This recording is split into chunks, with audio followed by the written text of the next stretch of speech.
one thing that I will never forget about Leo was opening day. They told us that they didn't have bad traffic. Well, so we held the opening ceremony in the Opera House, which was the only place big enough for the opening ceremony. And the convention center was brand new. It had just barely opened. And so Nancy and I were on a bus trying to get to open Expo, and we hit this incredible traffic. We couldn't imagine where it was coming from. And finally, we even got out some distance away and walked. I don't walk well, and that was a challenge. But we finally discovered it was all the buses lined up to get to Expo was what was keeping us keeping our bus from getting to Expo. So we finally get there, and I discovered that the doors are locked.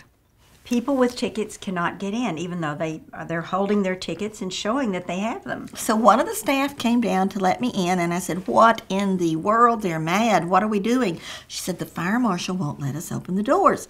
So I went in, and I was starting to try to talk to the fire marshal and so forth. And then, all of a sudden, they're rapping on these doors with their keys. This regular rapping noise. The doors broke in. And there was a huge doors. Crash. We heard it all over the building. I went flying down there to discover what had happened. And finally, I got this guy to get me a table and put it right in the middle of the door so nobody could get past me and get onto all that glass and hurt themselves. And so I started explaining to them that it was the fire marshal that had done this.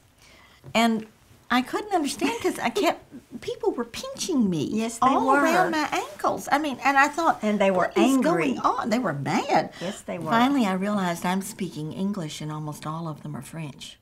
All they wanted was for her to get out of their way. They don't know who I am. They don't know why I'm standing up there. They have no idea why those doors are locked. However, but they have their tickets. The president of the French Guild also got up on the table and tried to reason with the ladies, and they didn't want to hear her any more than they wanted to hear you. But they didn't pinch her. They just wanted to go see those quilts. Finally, we got them in, and then I discovered that at the same time this was all going on, we had our education director who had had open heart surgery some years before.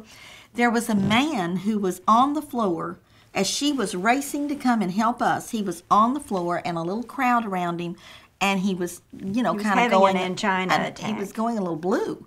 So she goes over, to take care of him. Discovers he needs nitroglycerin, which she has with her. And she offers the pills to him and her wife. Oh, his wife would not have anything to do with him taking pills from a strange woman. So finally, Judy kept trying to tell him that she knew what she was talking about, and she just ripped open her blouse and pointed to her zipper scar. And at that moment, he realized that she did know, and he took that nitroglycerin. They took the pill instant, and he was fine, just like that. Saw the rest of the show on his own 2 feet. On the education floor, a woman had walked into something with a rotary cutter and cut herself. She had cut her neck and was bleeding everywhere. So it was an exciting opening day. Ambulance come. It was something. It was a great day, really. Very interesting. I'm sure it was memorable for everybody, not just us.